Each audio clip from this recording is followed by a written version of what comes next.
This episode is brought to you by Companion. Iris and Josh seem like the perfect match, but when a weekend getaway turns into a nightmare, Iris realizes that things aren't as perfect as they appear. From the creators of Barbarian and the studio that brought you The Notebook comes a twisted tale of modern romance and the sweet satisfaction of revenge. Companion, now playing only in theaters. Rated R, under 17, not admitted without parent.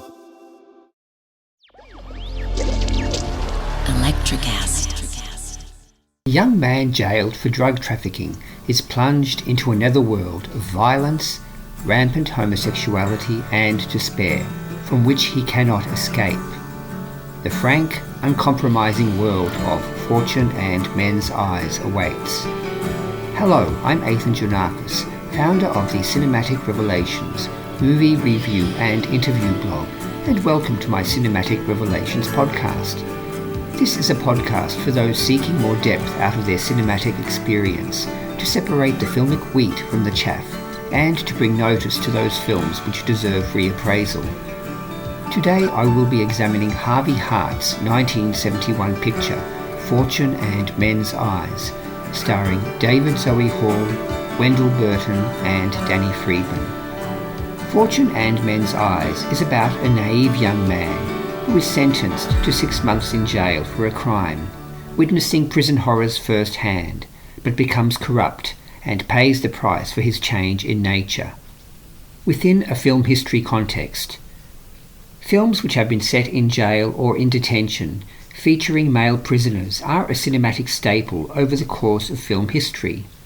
One of the earliest examples is Mervyn LeRoy's I Am a Fugitive from a Chain Gang, 1932, with its depiction of a wrongly accused man and his inhumane treatment in a chain gang. Further films with a prison theme include Don Siegel's Riot in Cell Block H, 1954, with its prison riot storyline. Similar to this, though more explicit in its violence, was Buzz Kulik's formidable Riot, 1969. More notable films with a prison setting include Alan Parker's moody Midnight Express, 1978, with its intimation of homosexuality in jail, and Alan Clark's Scum, 1979, which was centered around a juvenile detention center. Fortune and Men's Eyes, as with the other films from the 1950s, 1960s, and 1970s, but unlike I Was a Fugitive from a Chain Gang, did not feature prisoners being forced into hard labor, instead just inhabiting their cells. Where the film diverged from the other examples was in its intimate portrayal of the 4 prisoners, and how they reacted not only to each other but also to their enforced detention. It also had explicit homosexual overtones and depicted male rape, which the other films only touched upon, with the exception of sexual violence in Scum. On the other hand, Fortune and Men's Eyes could be said to be more tightly character-driven in nature, and its violence was not as detailed as the later Midnight Express. Overview. Harvey Hart was a Canadian-born director who made 11 features in his career, beginning with Bus Riley's Back in Town, 1965, and concluding with Utilities, 1983.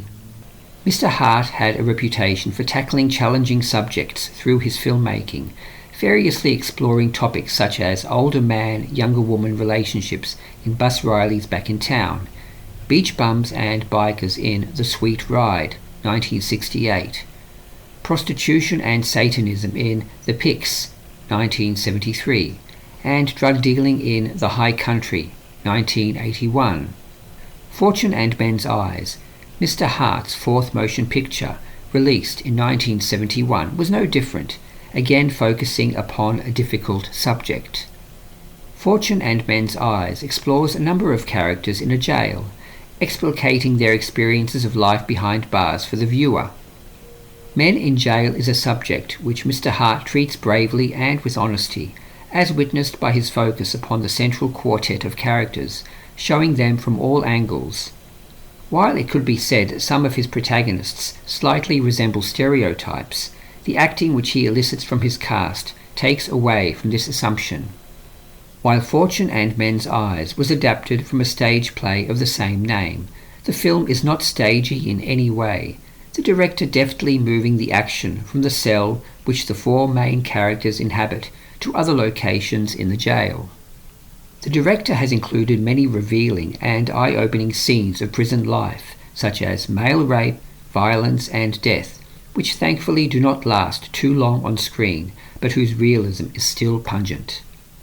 While these are important parts of the film, the scenes of attempted humour, such as the episodes where prisoners tip buckets of water from above on other prisoners, dent the emotional punch of some of its most intense stretches. These forays into dark comedy do not assist the film, only denting its impact, and could have easily been excluded. Despite these faults, this is a stark, uncompromising film which at times can be painful to watch. In the final analysis, Fortune and Men's Eyes should be lauded for attempting to intimately examine a social issue in all its grittiness. Acting.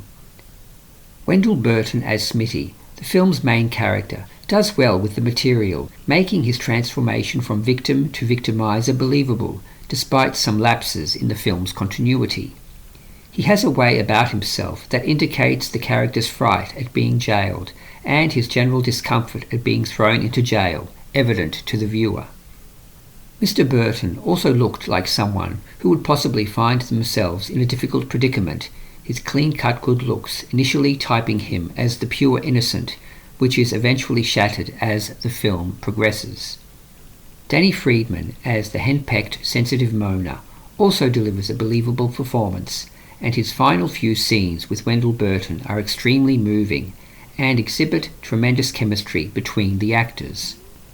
Mr. Freedman is also highly proficient in earning audience sympathy as the helpless rape victim, his whimpering haunting as he is set upon by the other prisoners. There is, though, one performance which stands out in particular in Fortune and Men's Eyes for its sheer excellence. The film's best performance is by David Zooey Hall as the charismatic, sexually ambivalent Rocky, Smitty, Mona and Queenie's jail roommate. From his first scenes in Fortune and Men's Eyes, Mr. Hall projected an assurance, a quiet sensuality, teamed with a danger that made him someone you could not move your eyes away from whenever he was on screen. Mr. Hall was reminiscent of method actors such as Marlon Brando, who have attended the actor's studio.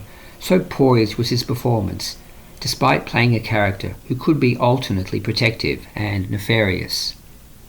On the other hand, Michael Greer as Queenie delivered a good performance, especially in the final few scenes, but his character was abrasive and annoying at times, with a shrill voice that sometimes took away from the film's thoughtful and somber tone.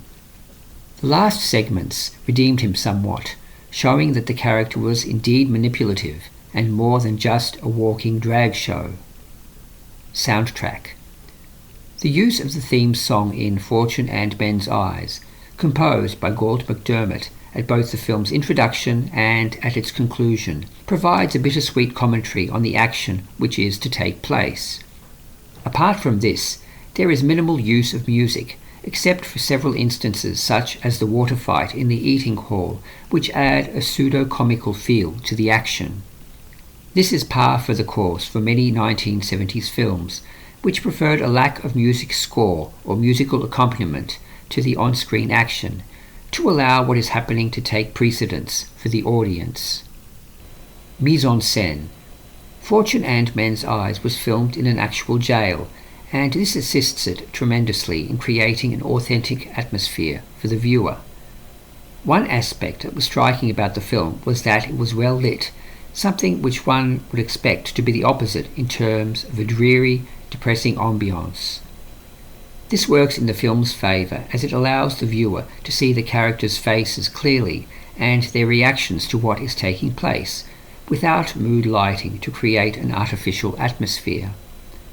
The beginning of the film is also noteworthy, with the bitterly cold winter in which Smitty and the other prisoners are transported into jail, a metaphor for his chilling experience later in detention. Notable acting performances in my opinion were by David Zooey Hall, Wendell Burton and Danny Freedman. Is the film suitable for young viewers? No, as there is male nudity, frequent coarse language, adult themes, medium-level violence and sexual violence. I award Fortune and Men's Eyes a C grade, as it is a flawed movie, but with some edifying aspects. I hope that you have enjoyed my peek into the world of Fortune and Men's Eyes. In the next podcast, I will be looking at George Schaefer's saucy 1971 film, Doctors' Wives, starring Richard Crenna, Janice Rule, Diane Cannon, Rachel Roberts and Diana Sands. You've been listening to the Cinematic Revelations podcast. I'm your host and producer, Ethan Janakis. If you like what you heard, please leave us a good review and subscribe wherever you listen. For more, be sure to visit my blog at cinematicrevelations.blogspot.com. Until next time, stay well, stay safe, and happy cinematic travels.